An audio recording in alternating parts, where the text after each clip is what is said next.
Hey everyone, Joe here from ActionX. Welcome to What's in the Tuber. Welcome back.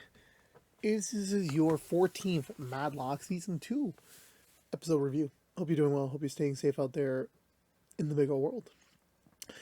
We're coming to the end of another season. Sorry if this is not the usual proper way to end it. It's been a little bit of a bumpy road this season, both for us releasing the reviews and then also the actual production of it. Hopefully we'll have an even smoother Season 3 next year.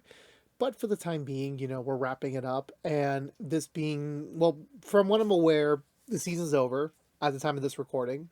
So I have no idea what's in store for Season 3. I have no idea. I've not been spoiled at all, and I'm very happy to do so.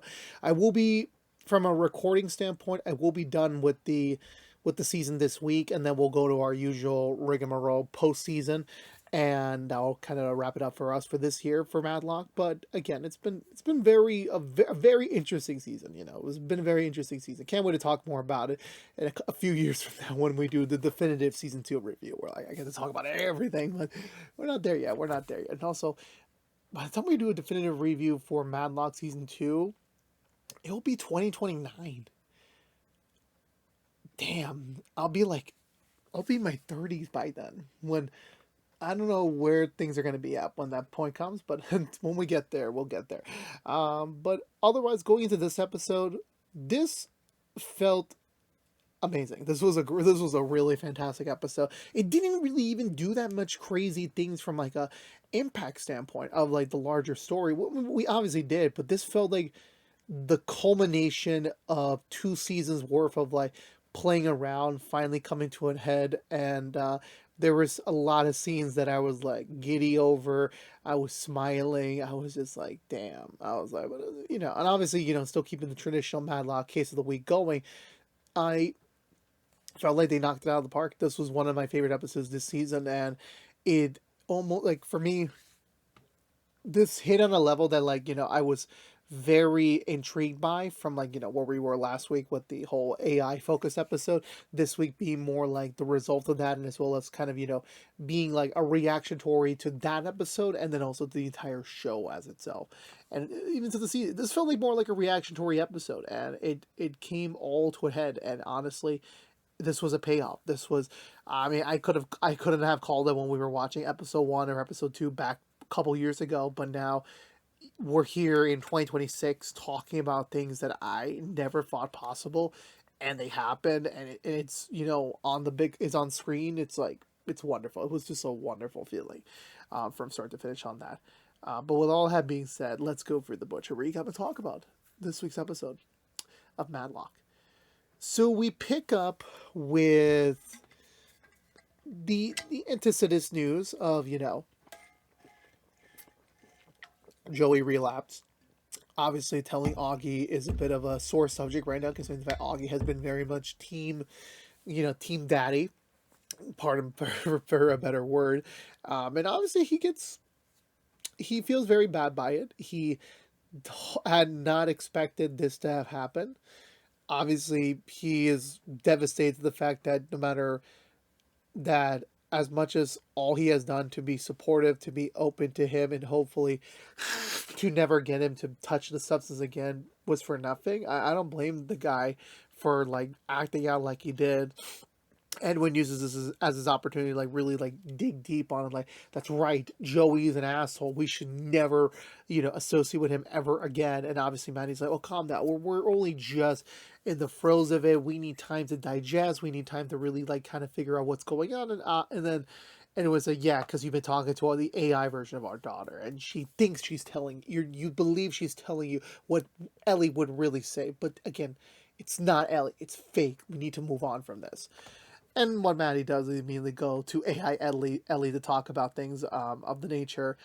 And again, it's pretty jarring. Obviously, it's the actress playing the AI version of herself. But at the same time, it still, again, feels very jarring that, again, this sort of technology does kind of exist. And they do touch upon it here. And it's a very scary... It's a very scary result of it. But we'll talk more about that later on.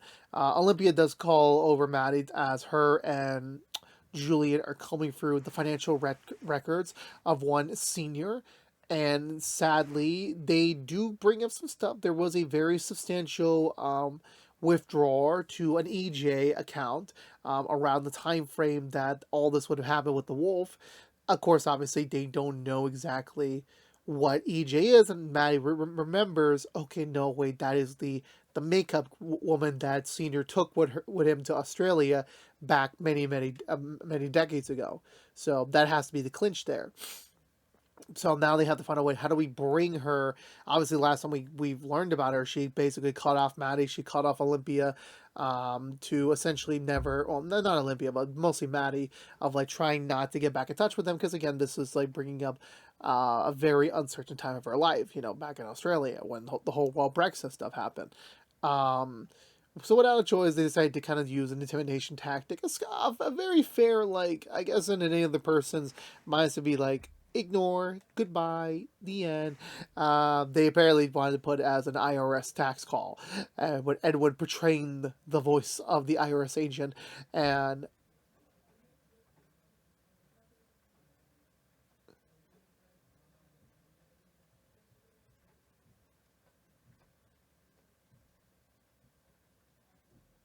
uh, but that goes back to where Maddie comes from, where, yeah, you're acting a little bit too much over there, don't you think, Edwin? And he's like, I don't think I'm acting too much enough. You know, we really got to sell the performance.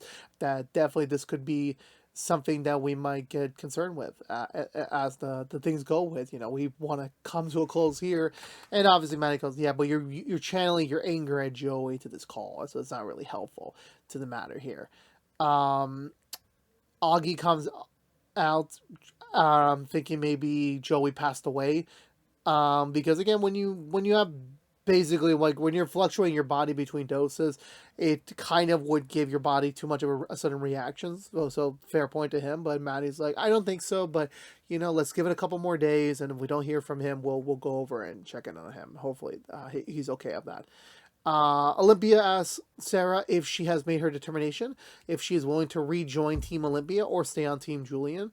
And Sarah's like, I need an additional day. Like, this is a very difficult decision. Well, yes, basically, this means that I am secure post merger. I'm part of two amazing teams. I can't really, it's like very difficult. Do I choose the one that's like championed me since the very beginning, or the one that had kind of saved me at the hour where I need it? So it's a very difficult decision to make. That isn't like it doesn't take a quick approach to do so. Um, I believe from there we go back over to well, Sarah makes her plead and gets another day to determine that.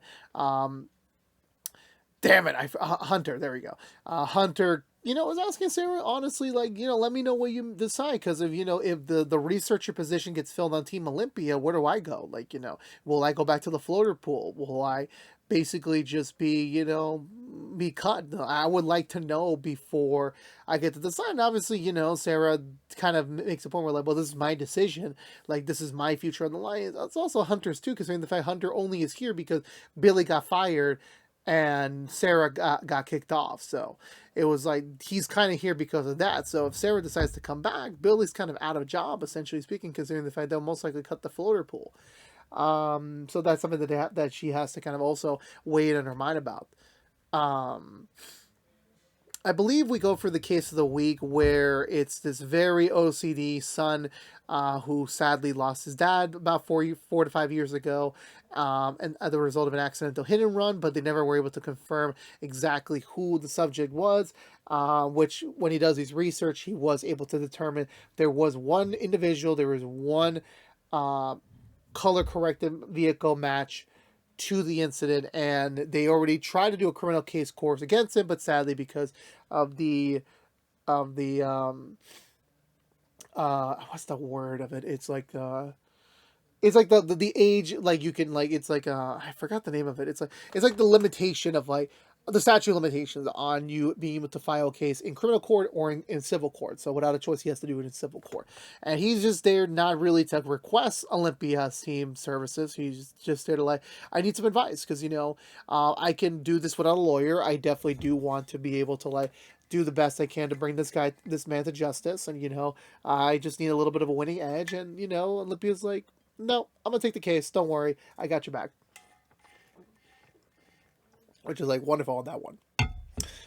We get to the trial where again, Olympia's just trying to prove the case of like, yeah, of course, right now we don't have anything solidified. It's all circumstantial, but there is some definite doubt that this individual might have committed the accidental murder, but definitely there will be a lot of safeguards to that. And obviously the guy's defense attorney does point the kid like, okay, there's no camera footage, there's no on the record alcohol blood test on record, there is no 911 call, there's none of that, so you really cannot legally pin this on my client unless you have some substantial proof, which the judge agrees on that. But he does agree with Olympia that there is a bit of concern over everything considering the man's history. So yeah, they will at least move forward, but it has to be a very speedy attempt to try and figure out exactly what happened with that one.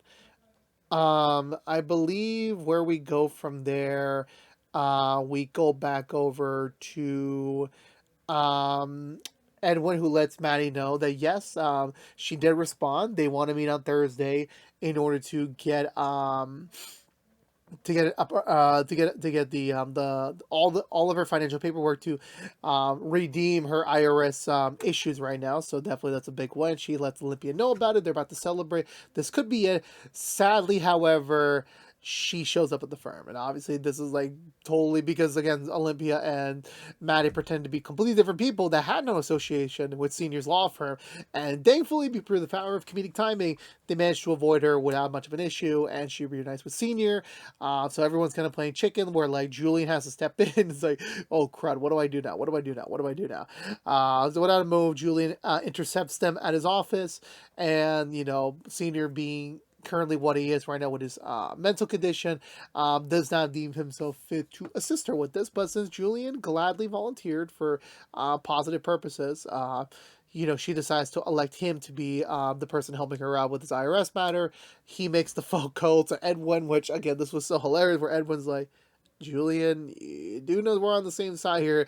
And Julian's like, well, I can't say, sir. You are going to come here on Thursday on our terms, and you're only going to get what you deserve to get, only to what my client allows to do. And Edwin's on the other line like, okay. You do know that that Shay still works there. She knows of my presence, as well as the fact that this woman is also know about Maddie and Olympia as well. So it's like, if the wrong timing happened, there's just so many opportunities for this to go horribly wrong.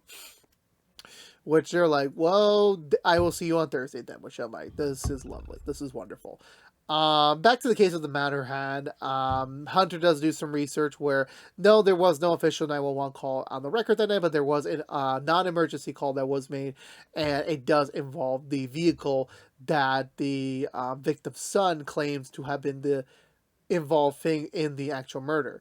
So they try to get in contact with the tattoo owner shop, the tattoo shop's owner, but sadly he does not give any information over the phone, which means that they have no choice but to head over there themselves and see if they can sweet talk the information out of him, bringing Maddie along, which kind of does work to an extent. Obviously, Maddie starts to talk about her past with Ellie a little bit, just like what is the tattoo that you would get, even if you don't want a tattoo, what would be the tattoo that you would want? If you were able to. I mean, and for context, mine would be the Sam Raimi, Tobey Maguire Spider-Man emblem, because that is my childhood right there. Maddie does get a little bit of information where the guy's like, yeah, no, I've been thinking about the night again since the lawyer called me. I did take video for my safety of that night, and it does confirm the defense subject being in the video, washing the car and scrubbing it clean, and obviously being caught on camera, being a little bit disoriented. So obviously there is a bit of a questionability on the doubt of like, yeah, so the man clearly was doing some sketchy activity that requires some explanation. So definitely this video will be used to take the case forward. And again, obviously the very civil matter at present here.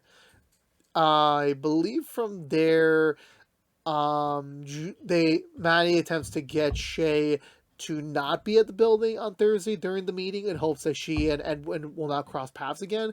And Shay declines the offer to go out to a little bit of a late lunch, but she does, point to a reschedule and also say that, well, I'm going to be in court all day anyway, so sadly, I won't be at the office to even meet up with you, so no, but we can do it another time. And Maddie's like, that's great. Don't worry about that. Um, I believe from there, Joey does reach out to Maddie, letting her know that he's okay. He wants to meet up. He already met back up with his sponsor again, and he would like to request a meeting between him and Edwin, which she obliges. The three people meet and they speak about it. Obviously, Edwin's very mad about everything of like the fact that we gave you the money for the rehab, we gave you money for your apartment, we gave you a chance to be in Alfie's life, and all you can do is repay us with relapsing. And he's like, I cannot forgive myself for it. I apologize, but this had nothing to do with him. And Edwin obviously yells at him like very, very loudly, saying no, no, and no. You had your chance, Buster. Now get the hell out of here. I never want to see you again. And Maddie said, okay, let's relax. Let's disassociate for now. Let's try again later. It seems like the emotions are hot right now. Um, in which Maddie goes back to AI Ellie to comfort her a little bit, kind of like give her some perspective on what her next move should be. They're laughing, but however, Augie overhears them and obviously gets concerned, like, well, if you're talking to my mom, can I talk to her? And Maddie's like, no, I don't think that's the best approach right now. Edwin comes in and says, hey, yeah, Maddie, why you keep talking to that AI? We just talked about this. So again, she's kind of stuck in a heart of a rock place, like realizing that for us as the audience, that Maddie is using Ellie as like a crutch, as like her second chance, essentially, of being a mom to her. And obviously, it's a little bit, it's unhealthy because again, when you really think about it, the she this entity is not real. Like, yes, it's based on data. Yes, it's based on a lot of memories, photos, videos of Ellie itself. Yeah, it is probably going to be the most accurate representation of Ellie, but it's not Ellie. Like, no matter how far AI goes, it will never be able to fully replicate human intelligence one to one. Maybe 99.9%, but there's that special 0.01% of humanity that it'll never have. You can never replicate it. Um, but yeah, but besides that, obviously Maddie's using it as a crutch, but there's not much they can do about it. They can just progress forward with the matter at hand. I apologize for that. We're back at the civil meeting where Olympia showcases the defense, the the plaintiff of the video with the car wash, and he does admit, yes, okay, I was there that night, but I was only there because I had a very bad case of food poisoning. I threw up very hard, so I found the nearest hose at the nearest property point and just tried to clean it up as best as I could. Again, not the worst excuse in the world, but definitely it's like riddled with holes, so to speak. From there, I want to say that where do we go from there? I believe where do we go from there? Matt, sadly, the victim's son keeps interfering, keeps yelling at the guy, saying like, "You just admit the truth, man. Like, we already know you killed my dad. Let's just get it out of the way." And his lawyer's like, "Nope, we're not doing this. If your client cannot learn how to keep his mouth shut during this entire proceeding, we will redo this some other time when he is able to act accordingly." But he blows up at the man. They both get into a brief tussle. Thankfully, it was able to be dispersed. But again, this is not proper etiquette, so to speak, right now about it. So definitely, this is but not the best result of things, to be honest with you about that. So definitely, they're kind of back to square one here, considering the fact they're still missing something that could fully tie this all in, essentially speaking, to the whole matter at hand here. Maddie consults with the AI Ellie again, and again, trying to just figure out where things play here right now for all of them. Olympia overhears it, and she just like, Maddie, you can't be doing this. Like, I understand it was last week's thing, but like, you can't depend on an AI to give you what you need. There's something you really do need, but it's not this. This is not real. This is a creation. You created this. It's telling you what you want to hear, essentially speaking. It's not really giving you what you really need. And again, she can't really give too much advice because again, she was never in that situation before to what Maddie's feeling, but it's still very much of like, I think you really need to kind of like play this at hand here and really think about what you're doing. Um, Then we get to the actual, like, the coup at hand, where everyone's set to go. Edwin finally he's finally in the Jacob Moore set. It's like it's taken him 2 seasons, but he's finally there. I really wonder if the actor was like, finally, I get to finally be on set with everyone else, like with everyone else. I'm stuck on the house set. Um, Yeah, but he goes in there. He begins to act as coy. Everyone's very in position for their roles. Olympia's distracting senior. Maddie's on standby, waiting to get the document so she can make photocopies of it before anyone can notice the wiser. Um, Julian and Edwin create the perfect opportunity for Julian and the lady to leave when they get into a confrontation. She definitely recommends that let's chill out, let's take a break, let's just kind of go do something else. And then she also uses this time to flirt with Julian, considering the fact, well, Julian is a free agent now, so technically, yeah, he can be down to flirt a little bit, maybe get some action. But regardless, Edwin uses his opportunity to look through the 2005 documents, managing to get that, passing them off to Maddie. Olympia's still distracting Senior, but sadly, Shay returns from court much earlier than expected. So this kind of creates the big flag right now that, like, this could be an issue right now. And the second time, Julian, who had one real job, was to watch the woman who apparently had forgot her phone back in the office room. So again, a lot of potential collision points, but thankfully on her front, she just barely misses Maddie by the hair of an inch. And it's like, okay, that's great. It's over. But then, however, sadly, Edwin and Maddie have a moment alone but Maddie notices Shay saw both of them. And obviously, this is a bit concerning, considering the fact Shay just knows Edwin from his persona, having talked about, Maddie before. So obviously, Shay is confused. Why is he here? Why is Maddie conversing with him like that? And Maddie uses the getting Shay out of prison a couple weeks ago card up her sleeve. He's like, look, I am not in a position to tell you what's going on, but what I can tell you is take my word for it. Don't ask any questions. Just don't ask any questions about this. And Shay's like, okay, I owe you that, but that's it. This is your rebuttal, Matlock. This is your rebuttal. So from there, I want to say so the documents in hand, they got them, so that's all. The ploy's all said and done. Maddie has a epiphany moment, going back to the tattoo artist, seeing if he can remember anything else from that night. Maybe, if there was another person in the vehicle, if there was someone else that played there. That was all a little bit unclear. But he does remember seeing a bicycle near his shop that same night. So again, this is a bit confused and everything. So what it actually was, once they get that collaboration at the presence, they are able to kind of like peer pressure the daughter when they re-join back in a civil meeting, where after some pressuring, she does admit yes. So my dad got drunk. He was swaying. He was swerving. He did throw up. He was in no condition to be driving.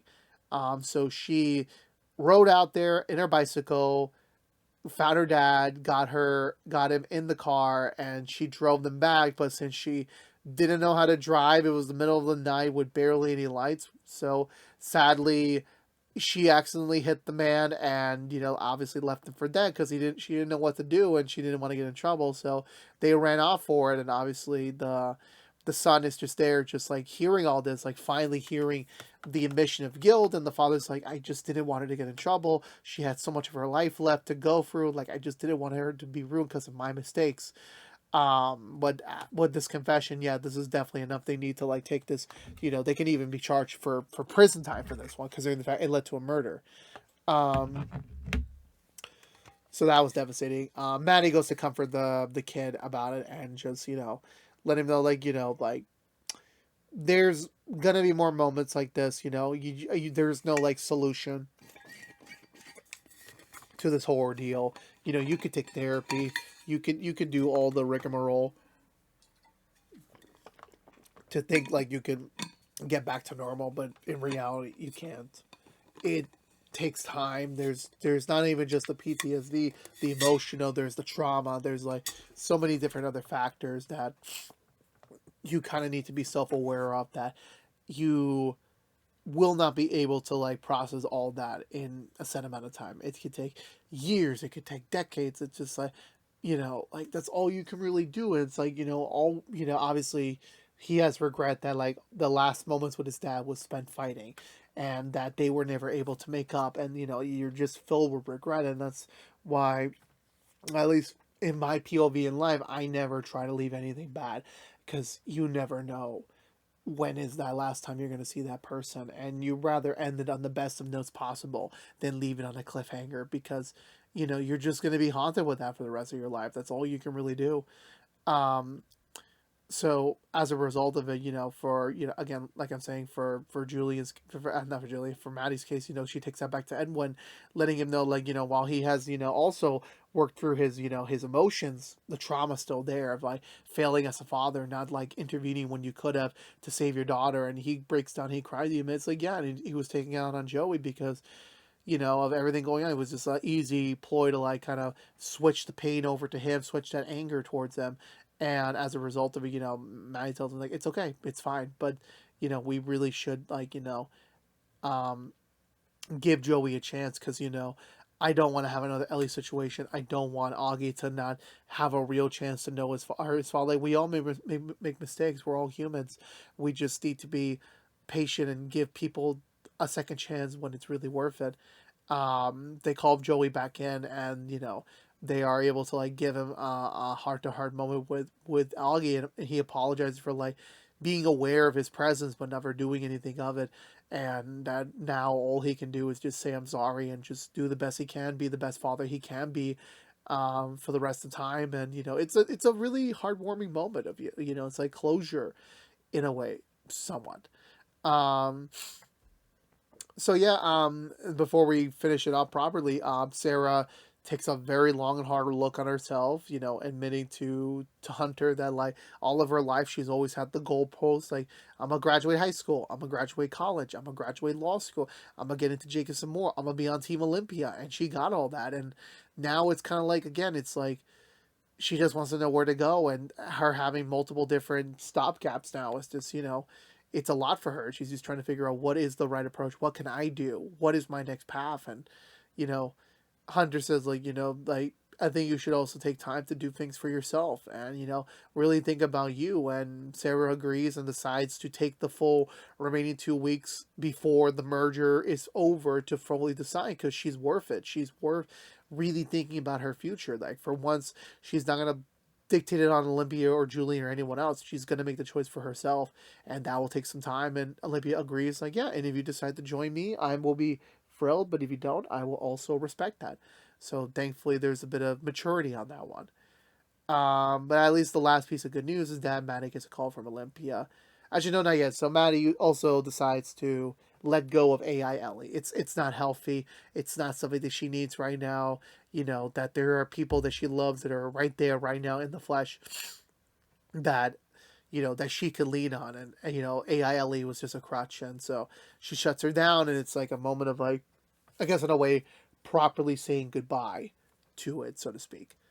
That's when Olympia and Julian call up Maddie. Apparently, when they were looking for the records, they found a withdrawal exactly matching the time frame where the wolf would have visited the researcher. So this is where the money came from. This is where it all was meant to be. So thankfully, this is the smoking gun. Like, all this will connect back to Senior. So now they finally, once and for all, have a way to connect Senior to the Wellbrecht's destruction.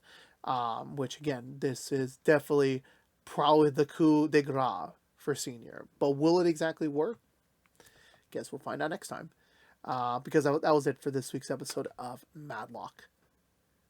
I really enjoyed this episode a lot. I really did. I think on again, like, I think like I said, the giddy moment was like seeing Edwin in the Jacobson Moore set after 2 seasons of filming. It's like the actor was probably like, I'm finally here. It was great. It was just great to see them all bantering, all interacting. It was kind of like a rare thing where like everyone was together, seeing everything happening. Like, is Shay the next one to find out the secret? I don't know. Like, I really would love, and this is kind of like my early predictions for season 3. I would love for like there to be the whole season being reacting towards these first few seasons and just really diving deep into this. Again, I don't know whether or not we're gonna get the blow up next week or in the end at season two's finale. I don't know. I really don't know. I just hope that the however they wrap it up, it will give us a lot of like wow and factor moments, like more moments like that, where like it's payoffs, like we're finally at these payoff moments, and I just really want to see how that's gonna all play out to be.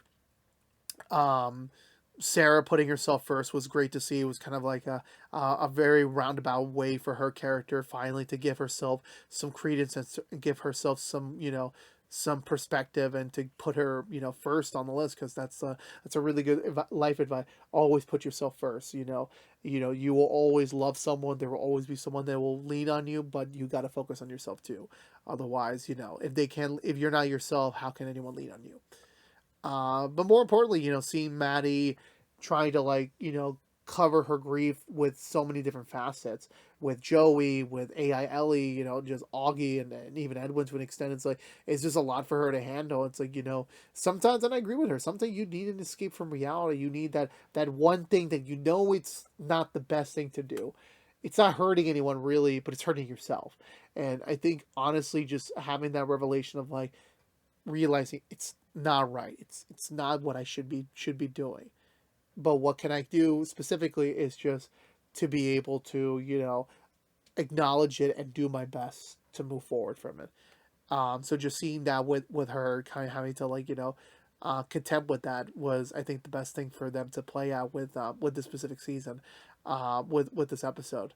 And it definitely continues Maddie processing everything, processing her grief one thing at a time, and hopefully when the Will Braxton matter's fully concluded, then she'll be able to have full acknowledgement of it. But other than that, I just think this was a really great episode. Shout out to the team. Shout out that they were still able to we're landing the ship, and we still got 2 more episodes to go. Anything can happen, but I do believe they're gonna land the ship, and I'm just very curious to see how they're gonna land it. How do we end this one? And I just want to see it till the very end. But with all that being said, I'm giving this episode 2 thumbs up. Let me know down below what did you think of this week's episode of Madlock. Did you love it? Did you like it? Let me know down below. I would love to have a conversation with you about it. But I believe that's going to do it for me today, everyone. So if you're unaware, this has been What's the Two from ActionX, reviewing every episode in the second season of Madlock. If you want to know what we're doing normally on What's the Two besides our Madlock episode reviews, right now we are doing rookie reviews after new episodes on ABC every week. But if you don't care about Madlock, we're wrapping up this season. In a couple days, we should have episode 15 review out. Then a couple days after that, we should have the season 2 finale. And then the next week, you will get your season 3 predictions. And then the following week, you're going to get a season 2 non-spoiler review for those who have yet to watch the second season of Madlock. And that will wrap up our Madlock coverage for 2026. But again, we still have another review next coming up very, very soon, so stay tuned for that. But again, thank you so much for watching. Please subscribe if you haven't yet, like, favorite, share if you want to. Ring that bell and follow social media for more. But until we see each other again, thank you so much for watching. Please stay safe out there. Be good to each other. And as always, peace out.